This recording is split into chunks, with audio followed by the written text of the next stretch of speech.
तुम्हाला माहिती आहे का, आपल्या मेंदूला फरक कळत नाही तुम्ही खोटं बोललात की खरं. तो फक्त ऐकतो आणि त्यानुसार प्रतिक्रिया देतो. म्हणूनच जरी सध्या गोष्टी बरोबर नसल्या तरी स्वतःशी चांगलं बोला. हळूहळू मेंदू ती परिस्थिती स्वीकारतो आणि उपाय शोधतो. दिवसभर ज्या छोट्या छोट्या चांगल्या गोष्टी घडतील त्यांची मनाशी नोंद ठेवत जा. ह्याच छोट्या छोट्या गोष्टी तुमच्या मनाला पुन्हा उभारी देतील. असं खूप वेळा होतं ना की तुम्हाला विनाकारण पाठ दुखते, मान दुखते किंवा सारखे डोकेदुखी होते. तुम्ही डॉक्टरांकडे जाता, रिपोर्ट नॉर्मल येतात, पण दुखणं जात नाही. ह्या वेदना म्हणजे तुमच्या तणावाचा, स्ट्रेसचा आणि नकारात्मक सेल्फ टॉकचा परिणाम असू शकतो. जेव्हा तुम्ही स्वतःशी वाईट बोलता तेव्हा शरीर फाईट ऑर फ्लाईट मोडमध्ये जातं. आपले मसल्स ताणले जातात, श्वासोश्वास जोरात होतो आणि हा तणाव शरीरामध्ये साठून राहतो. म्हणूनच खूप वेळा गृहिणींना गुडघेदुखी, कंबरदुखी किंवा अपचनाचा त्रास होतो. आपण स्वतःला काय सांगतो की माझं वय झालं, आता हे असंच होणार. पण तुम्ही स्वतःला हे विचारत नाही की माझ्या विचारांमुळे माझा श्वास कुठे थांबला आहे. तर सेल्फ टॉकचं आणि शरीराचं एक नातं असतं.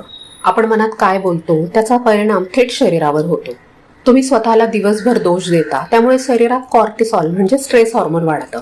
ह्याच्यामुळे वजन वाढतं, पोट दुखतं, झोप लागत नाही. ज्यांचा काही तपास लागत नाही अशी दुखणी मागे लागतात. पण जर तुम्ही स्वतःशी दयाळूपणे बोललात, मी प्रयत्न करतेय, मी माझ्या शरीरावर प्रेम करते, तर मेंदूमध्ये असे हार्मोन्स वाढतात जे तुम्हाला खुश ठेवतात. म्हणजेच पॉझिटिव्ह सेल्फ टॉक हे फक्त मनासाठी नाही तर शरीरासाठी सुद्धा औषध आहे. जेव्हा कधी तुम्हाला थोडा वेळ मिळेल तेव्हा शांत बसा, डोळे बंद करा आणि तुमच्या शरीराच्या प्रत्येक भागाला कसं वाटतंय हे चेक करा. कुठे दुखत असेल तरी तुमच्या शरीराच्या वेदनेला फक्त स्वीकारा, तिच्यावर टीका करू नका. स्वतःला म्हणा, मी माझ्या शरीराची काळजी घेते. हे बोलणं, ही सकारात्मक सेल्फ टॉक तुमच्या शरीराला नक्कीच आराम देईल. शेवटी दिवस कितीही वाईट गेला तरी हे वाक्य आपलं आपल्या मनाशी आणि शरीराशी असलेलं नातं सुधारतं. आजकाल सोशल मीडियावर दुसऱ्यांच्या परफेक्ट आयुष्याच्या स्टोरीज बघून आपल्या मनात लगेच तुलना सुरू होते ना. बघ ना, तिचं घर किती सुंदर आहे, तिने किती छान पार्टी दिली, ती किती बारीक आहे. ह्या तुलनेमध्ये आपला आतला आवाज काय म्हणतो, तू तिच्यासारखी का नाहीयेस, किंवा तुझं आयुष्य किती बोरिंग आहे. ही तुलना आपल्याला आनंद देत नाही, ती फक्त मत्सर आणि असमाधान वाढवते. पण तुम्हाला माहिती आहे का, आपण दुसऱ्यांच्या आयुष्यातले हायलाईट म्हणजे मोजके आनंदाचे क्षण बघतो आणि आपल्या आयुष्यातले मात्र फक्त मेहनत आपल्याला दिसते.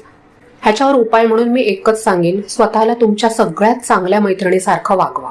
जर ती दुःखी असती तर तुम्ही तिला काय बोलला असतात? तुम्ही तिला कधीच हे बोलला नसतात की तू जाड आहेस किंवा तू चांगली नाहीयेस.